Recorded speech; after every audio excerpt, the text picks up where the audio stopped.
10월 4일 오늘 만나 성경 말씀은 사무엘하 11장 6절에서 9절까지 말씀입니다.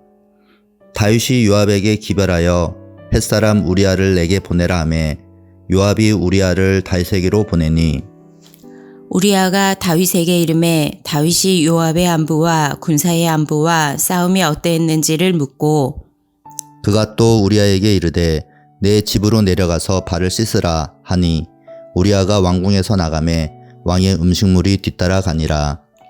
그러나 우리아는 집으로 내려가지 아니하고 왕궁 문에서 그의 주의 모든 부하들과 더불어 잔지라. 아멘. 오늘 만나로 만나주시는 하나님을 기대합니다.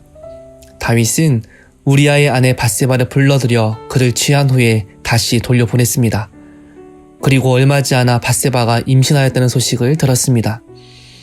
밧세바의 남편 우리아는 전쟁터에 있었기 때문에 다윗은 자신의 아이임을 분명하게 알았습니다.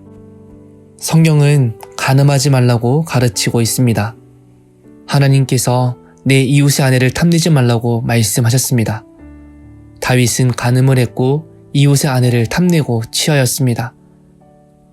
하나님의 말씀을 분명히 알고 있었던 다윗은 하나님의 명령을 어겼습니다. 밧세바의 소식을 들었을 때 하나님의 명령을 어긴 다윗은 어떻게 했어야 할까요? 다윗은 하나님께서 자신의 잘못을 드러내셨음을 깨닫고 회개하고 이를 바로잡아야 했습니다. 하지만 다윗은 죄를 회개하고 사죄하는 대신에 자신의 잘못을 은폐하는 쪽을 택했습니다. 전쟁터에 있던 밧세바의 남편 우리아를 예루살렘으로 돌아오게 한 뒤에 군사들의 안부와 전쟁의 상황을 묻습니다. 그리고 집으로 돌아가 아내와 함께 편히 쉬라고 명령합니다. 우리아의 수고를 치하하는 의미로 왕의 음식을 뒤따라 보냅니다. 마치 자신이 좋은 왕인 것처럼 행동하는 다윗의 치밀함과 이중성을 볼 수 있습니다. 전쟁터에서 돌아온 우리아가 밧세바와 동침하게 만들어 자신의 잘못을 덮으려 했던 다윗의 치밀한 계획은 실패하고 맙니다. 우리아는 이스라엘과 유다가 전쟁 중에 있고 자신의 사령관과 부하 군인들이 들에 진을 치고 있으므로 자신도 그들과 같이 있는 것처럼 행동해야 마땅하다고 대답하며 자신의 집에 돌아가 쉬지 않았습니다. 다윗은 저녁 때에 맨정신으로 밧세바를 취하고 죄를 범하였지만 우리아는 저녁 때 술에 취한 후에도 집으로 내려가지 않고 부하들과 함께 잠을 잤습니다. 다윗은 이 순간에 다시 한번 우리아의 신앙과 충성심 앞에 자신을 부끄럽게 여기고 죄를 돌이켜야 했습니다. 우리아처럼 다윗도 하나님 앞에 충성되게 행해야 했습니다. 영적으로 깨어있는 사람이라면 여인의 아름다움에 매료되었다 하더라도 그 여인을 강제로 취하지 않습니다. 다윗은 여인을 자신의 욕망을 위한 도구로 본 것이며 권력을 자기 것으로 여긴 것이며 자기에게 맡겨진 부하들을 인격적으로 대하지 않은 것이며 무엇보다 하나님을 두려워하지 않았기에 죄를 범하고 또 그 죄를 덮기 위해 더 큰 죄를 향해 달려갔습니다. 모든 것이 하나님께로부터 주어졌으며 하나님께서 우리의 삶에 함께 하신다는 사실을 기억하지 못하고 자기 스스로의 주체성만을 신뢰하고 자신의 치밀하고 교묘한 계획으로 모든 상황을 통제하고 만들어갈 수 있다고 여긴 교만이 다윗을 죄의 구렁텅이로 점점 더 몰아넣었습니다. 오늘 우리의 삶은 어떻습니까?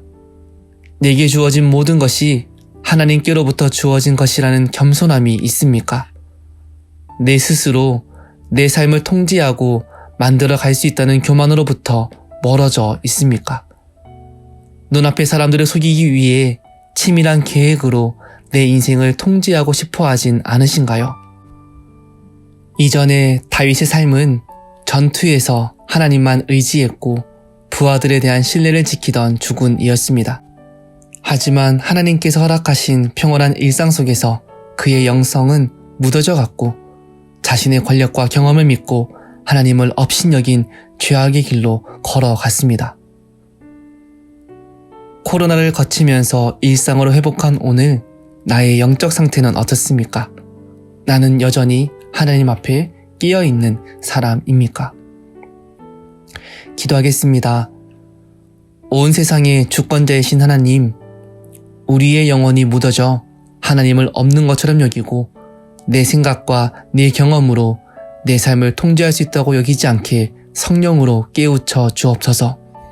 내 죄악을 가리기 위해 교묘한 계략이 내 삶을 가득 채우지 않게 하시고 날마다 주님 앞에 겸손히 엎드리는 걸음 되게 인도하여 주옵소서.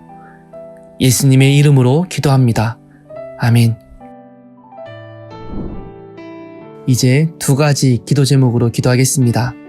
첫째, 우리의 영혼이 날마다 깨어있게 하시고 우리의 죄악을 회개할 수 있도록 지혜와 순종을 허락하여 주옵소서. 둘째, 국가와 사회를 위해 기도합니다. 전쟁과 자국 이기주의로 혼란스러운 국제정세 가운데 우리나라가 지혜롭게 걸어갈 수 있도록 위정자들에게 지혜를 더하여 주옵소서.